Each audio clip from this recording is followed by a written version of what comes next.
C'est quoi tenter Dieu? Alors aujourd'hui, nous allons répondre sur la page de la parole humaine à cette magnifique question.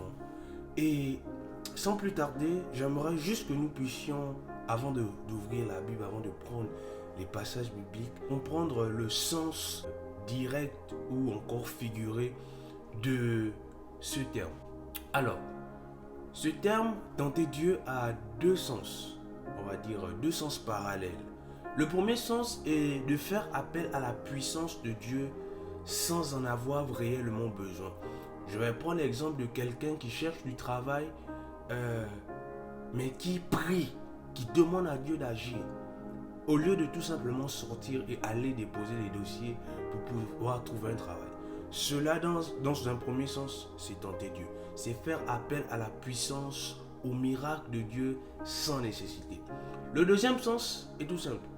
C'est se lancer dans des problèmes, dans des embarras, tout en sachant que pour sortir de là, il faut un miracle, il faut la main de Dieu.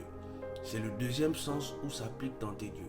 Donc, allons-y dans la Bible, nous pouvons aller dans Matthieu 4, verset 7 ou encore Luc 4, verset 9.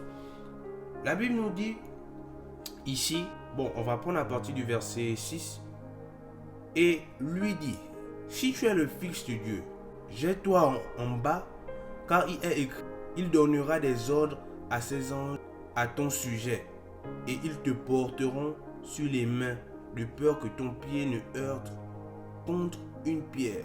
Verset 7, Jésus lui dit, il est écrit, tu ne tenteras point le Seigneur ton Dieu. Alors, en lisant cela, nous comprenons bien que Jésus s'applique au deuxième sens du terme tenter Dieu.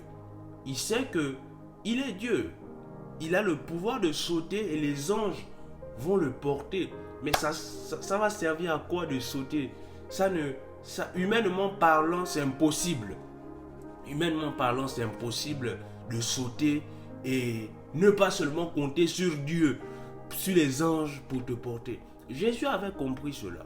Donc, nous voyons que si nous retournons dans l'Ancien Testament, où le terme propre, où ça a été prononcé pour la première fois par Dieu, je dirais, dans Deutéronome 6, verset 7, où la Bible dit, tu ne tenteras point l'Éternel ton Dieu comme tu l'as fait à Marab. Donc, nous pouvons voir que, au travers de cela, tenter Dieu est une chose que beaucoup de chrétiens, donc nous passons quasiment à côté. Nous prions souvent même pour des sujets de prière qui tentent Dieu. C'est-à-dire que nous demandons à Dieu, nous tentons Dieu d'agir dans nos affaires où c'est nous-mêmes qui devons prendre les responsabilités. C'est nous-mêmes qui devons répondre de nos actes. Mais nous voulons voir le miracle de Dieu. Nous voulons voir la puissance de Dieu en action. Alors, voici en quelques minutes ce que signifie tenter Dieu. J'espère que vous avez été bénis au travers de cette vidéo. Alors, nous attendons aussi vos questions. Vous qui êtes au Sénégal, au Gabon, au Maroc, en Côte d'Ivoire, en France, partout, nous attendons vos questions et c'est avec grand plaisir que nous pourrons répondre à vos questions pour édifier le corps de Christ. Alors que Dieu vous bénisse, partagez, likez, faites l'œuvre d'un évangéliste à travers les réseaux sociaux et à dimanche. Bisous la famille.